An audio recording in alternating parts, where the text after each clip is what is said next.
Là, d'un seul coup, on a vu des tanks arriver, quoi, des gros tanks, là, des tanks Sherman, qui sont arrivés sur Duisbourg. Là, il y avait eu un bombardement effrayant. Hein. Ça bombardait de tous les côtés, de tous les côtés.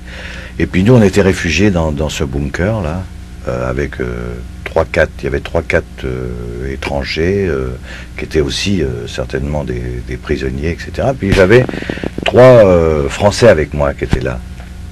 Alors on était dans ce bunker, là, c'était un petit bunker, c'était pas un gros abri. Est-ce que c'était des Français qui étaient sur le même programme d'échange? Oui, c'est ça, des STO aussi.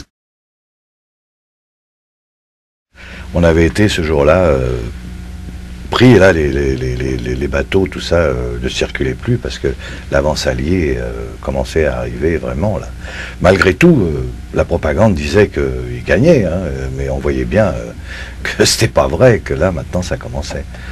Alors quand les Alliés sont arrivés, on a dit ça y est, mais eux, les Allemands qui étaient à l'intérieur avec nous, ils nous prenaient...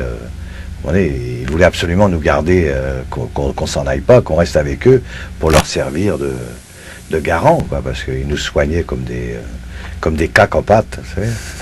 Ah oui, oui. Pour eux, on était vraiment leur talisman, vous savez, il fallait pas qu'on s'en aille. Bien souvent, avant, là,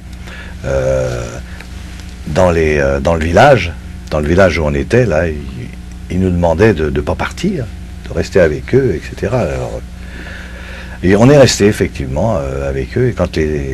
Et là, justement, là, je vous disais, comme je vous disais la dernière fois, c'est des Canadiens qui nous ont les livrés. Quand on a entendu parler français, on a été tellement étonnés. On a dit, mince, mais c'est des Français, c'est pas possible. Alors là, on est arrivé devant eux, on a commencé à parler avec eux, ils nous ont interrogés, qu'est-ce que vous faites là? Ben voilà.